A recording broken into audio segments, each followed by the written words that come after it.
In this video, we are going to solve exponential equations and inequalities. So we're going to start out with a couple of true and false. And what I'm asking you to do is look at these true and false and determine if it's true or if it's false. You got a bunch of rules and laws of logs that should help guide you through this. And on A, hopefully you said false. And the reason this is false is on the left-hand side here, this becomes the log based A of m divided by n, which is not what the right-hand side is. The right-hand side is the change of base, which is a log based n of m. So the first one is false. Now on the second one, it's actually true. Let's take the left-hand side and expand it out with our rules of logs. So we have the log base 3, 9x to the third is equal to the log based 3 of 9 plus the log based 3 of x to the third. I'm using the product rule, which is equal to, well, we know that this part here is equal just to the exponent, because we can write 9 as 3 squared. So that part right there, that term just becomes 2. And then I'm going to use the rule that says if I have my exponent out front, I can bring it, or on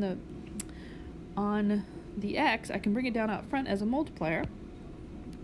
So this just becomes plus 3, the log base 3 of x. All right, so starting out with our first property that says if I have two bases, which are the same, and I set them equal to each other, then their exponents must be equal to each other.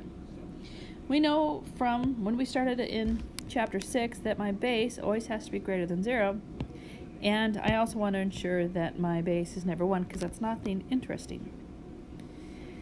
So if we're asked to solve exponential equations, the first thing is, can I make them both have the same base? And then the answer is yes, then that's what I'm going to do. I'm going to make them both be the same base, so I can use that rule we just talked about. A raised to the x is equal to a raised to the y if and only if x is equal to y. So I ask myself, can I get 81 to be a base 3? And the answer is yes.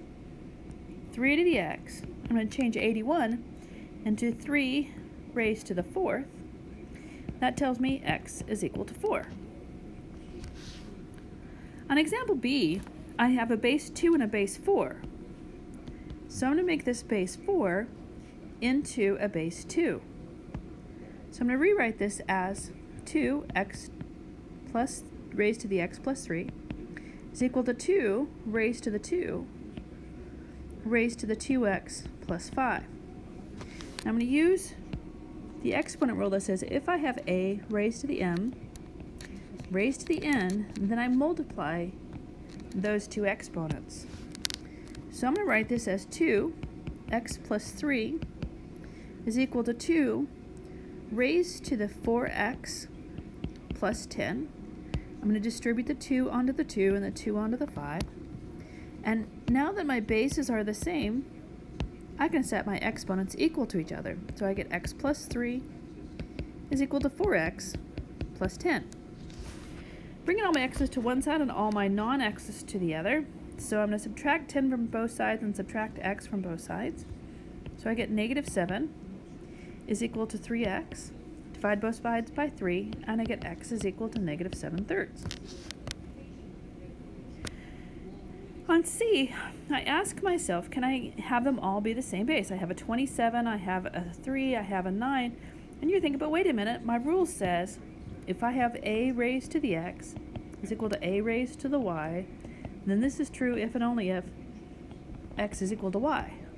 And you're thinking, look, you got a 9 and a 3 and a 27, and you have some multiplication on the one side. And the answer, yeah, I do have some multiplication on the one side, but I can get everything to be a base 3, and then I can do combinations based on my rules of exponents. So I'm going to write the left-hand side as 3 cubed, and then on the right-hand side I have 3, 5, excuse me, 3 raised to the 5x, and then I have 3 raised to the 2 raised to the x squared. And I'm going to use this rule again, just kind of move this down so you can see that rule again, which means I have 3 to the third is equal to 3 raised to the 5x multiplied by 3 raised to the 2x squared. Another rule I'm going to use is a to the m multiplied by a to the n is equal to the a to the m plus n. That means the right-hand side of the equation can be simplified into 3 raised to the third is equal to 3 raised to the 5x plus 2x squared. And now that I have it in that form, I can apply this rule that says I have 3 is equal to 5x plus 2x squared, and that way I'm just working on the exponents. So bring everything to one side. I have 0 is equal to 2x squared plus 5x minus 3. And I'm going to factor this, so I get 0 is equal to 2x, x plus 3 minus 1. So x is equal to 1/2, and x is equal to -3. Let's take a look at our last example here. And I'm going to bring that 64. I'm going to use this rule as if I have a raised to the negative n. This is 1 over a to the n. Or equivalently, if I have 1 over a raised to the negative n, this is a to the n. So I'm going to use those two rules, and in particular I'm going to use this first one, and I'm going to reverse it. So I have 4x squared plus 4x is equal to 4 raised to the -3. Now I can break these down into base 2 if I want, but now my bases are the same, so there's really no reason to go to base 2. So I'm going to use this rule right here, that rule right there, that I have x squared plus 4x is equal to -3. So x squared plus 4x plus 3 is equal to 0. X plus 3, x plus 1 is equal to 0. X is equal to -3, and x is equal to -1. So that's what we do when my bases are the same, or I can force them to be the same. If I can't get my bases to the same, or I can't force them to be the same, then I've got to find a different way to solve for these. And the way I solve for these is I use this rule that says if I have log base a of m equal to the log base a of n, then m and n must be equal. What this does is allows me to take the log or common log, the natural log or the common log of each side of the equal sign of the equation. So as I take a look at this example A, there's no way I can get 84 and 70 to be the same. But what I can do is take the log or natural log of 84 raised to the x, and on the other side the natural log of 70. Now I use the rule, the power rule, that says if I have the log base a of m raised to the p, this is going to equal to p, the log base a of m. So I'm going to bring this x down out front, and I have x as a multiplier. The natural log of 84 is equal to the natural log of 70. And I wrote 40 because I could. 70. Now the natural log of 84 and the natural log of 70 are just numbers, and I can put in my calculator and get decimal equivalents. So what I really have is something that looks like 3x is equal to 10 as an example. That's kind of what those looks like. I have some number multiplied by, x is equal to another number. So that means I'm going to divide both sides by the natural log of 84. So my final answer for this first one is x is equal to the natural log of 84 divided by the natural log of 70, sketchy, the natural log of 70 divided by the natural log of 84. And that's my final answer. I can put that into my calculator and get a decimal equivalent, and that's okay. We're going to do example B similarly, but this time I'm going to take the log. So I'm going to take the log of the left-hand side. I'm going to use the common log. So log of 15 raised to the x is equal to the log of 30. Now, unless you see a 10 here, 10 raised to an x, or unless you see e raised to an x, then it doesn't matter which one you use, whether you use common log or natural log. I like natural log because I just like writing it better than log, but it's really up to you. I'm going to use the same rule that I did before. I'm going to bring that power down out front. So I have x, the log of 15, is equal to the log of 30. I'm going to divide both sides by the log of 15. So x is equal to the log of 30 divided by the log of 15. And that's my final answer. So just as I was just saying just a moment ago, is that unless I see e raised to something or 10, it doesn't matter which one I choose. On C, I can still take the common log of both sides, but it's going to be much more beneficial to take the natural log of both sides. So I have the natural log of e raised to the t, negative t, is equal to the natural log of 0.04. Now, I have this rule that says if I have the log base a of a raised to the x, this is equal to x. That tells me that the natural log of e raised to the negative t is just negative t. So negative t is equal to the natural log of 0.04. So in other words, t is equal to the negative natural log of 0.04. And that's my final answer. On D, it doesn't matter which one I take, so let's go ahead and take the natural log. I just like using it. So I'm going to take the natural log of the left-hand side and the natural log of the right-hand side. So I get the natural log of 5, x raised to, or 5 raised to the x plus 2, and the natural log of 4 raised to the 1 minus x. I'm going to use that exponent rule, the power rule, for logs. I'm going to bring those down out front. So this becomes x plus 2, the natural log of 5, is equal to 1 minus x, the natural log of 4. And it's kind of important that you use parentheses here so that you remember to distribute the natural log of 5, which is still just a number, on both the x and the 2. So you get x, the natural log of 5, plus 2, the natural log of 5. Similarly, on the other side of the equal sign, I'm going to distribute the natural log of 4 through. This is going to be equal to the natural log of 4 minus x, the natural log of 4. Anything that has an x attached to it will stay on one side of the equal sign, and anything without an x attached to it will move to the other side of the equal sign. So I'm going to add x, the natural log of 4, to both sides. So I have x, the natural log of 5, plus x, the natural log of 4. And then anything that does not have an x attached to it will move to the other side. So this is going to be equal to the natural log of 4 minus 2, the natural log of 5. On the left-hand side, I have an x that's common on both of those two terms.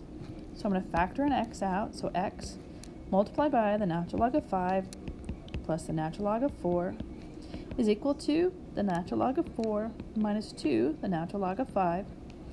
Now, this is similar to, it looks like 3 times x is equal to 10. So I'm going to divide both sides by the natural log of 4 plus the natural log of 5. It's just a number, both sides.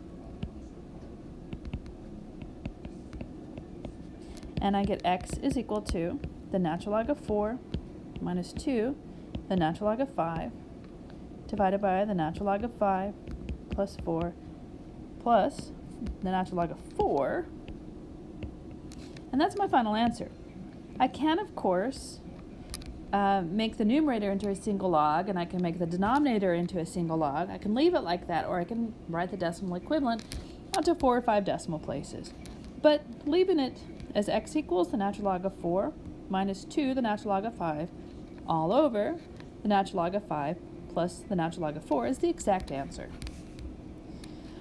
Okay, now let's talk about this one. This one's a little bit different.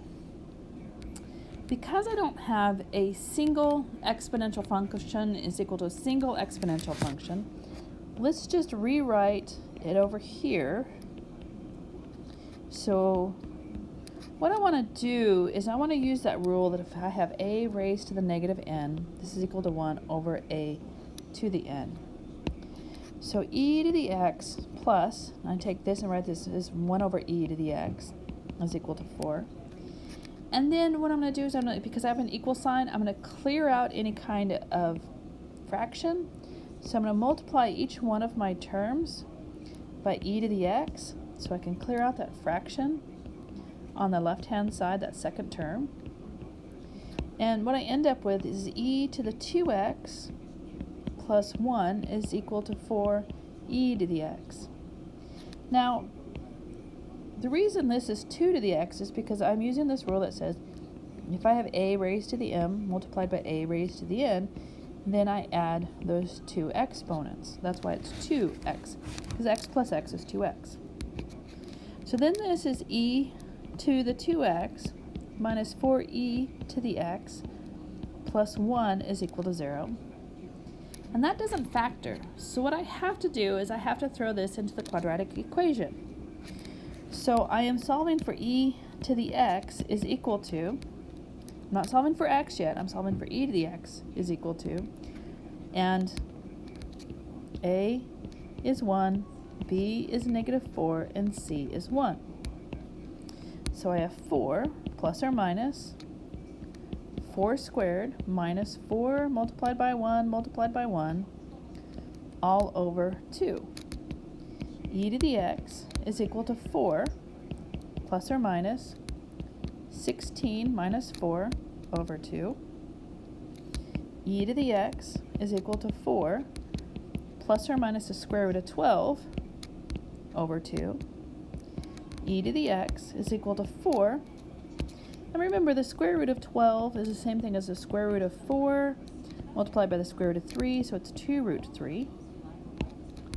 Plus or minus 2 root 3 over 2.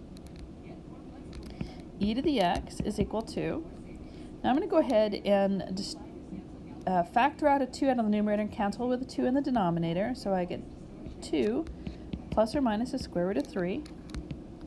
Now I have to break it apart. E to the x is equal to 2 plus the square root of 3, and e to the x is equal to 2 minus the square root of 3. So I'm going to do the natural log of both sides. So the natural log of e to the x is equal to the natural log of 2 plus the square root of 3. E to the x, natural log of e to the x is just x. It's equal to the natural log of 2 plus the square root of 3. Doing something similar on the second one, I have the natural log of e to the x is equal to the natural log of 2 minus the square root of 3. So x is equal to the natural log of 2 plus the square root of 3, and it's also equal to the natural log of 2 minus the square root of 3. And those are my two answers. Now, let's go back over here. I'm going to kind of clean some of this stuff up, so give me a moment. All right, so we just have a couple more examples in which we're going to be solving exponential inequalities. We're going to do it analytically. So if I asked you to find e to the x is equal to 25, then you would do the natural log of both sides, and you'd say, okay, the natural log of e to the x is equal to the natural log of 25.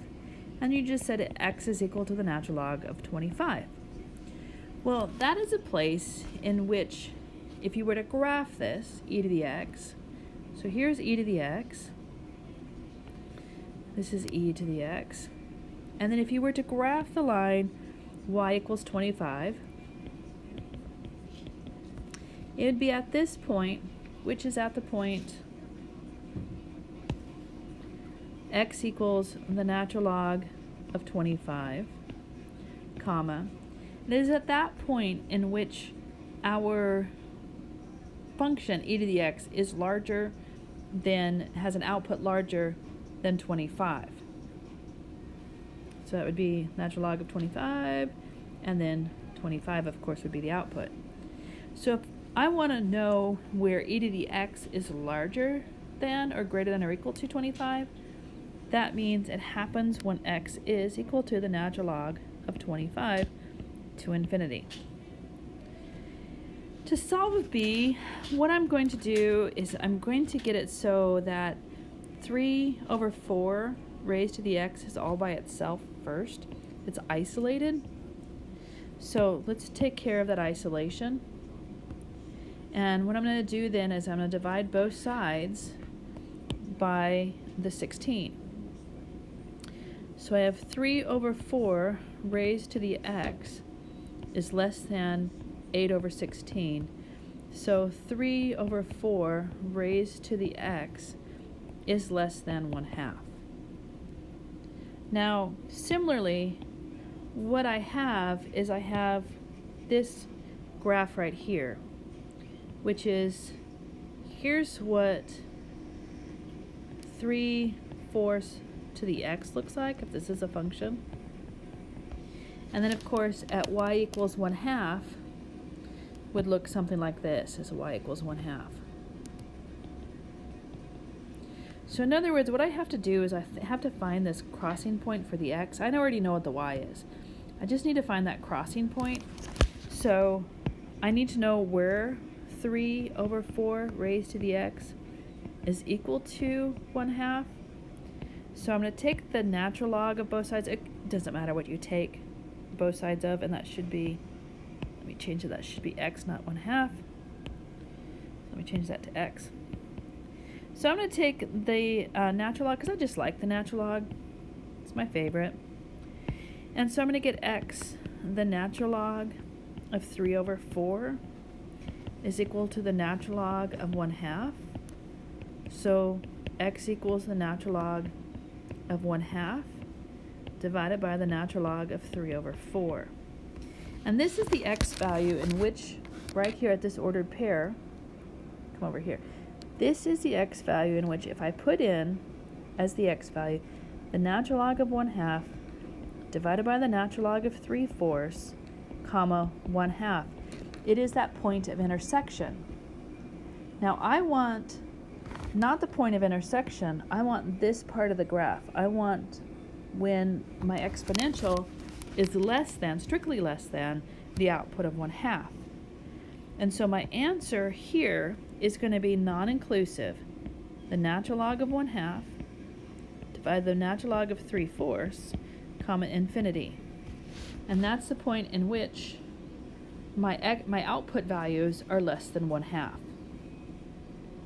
Now I'm going to solve C similarly, as I want to isolate this part, e raised to the negative 0.2t.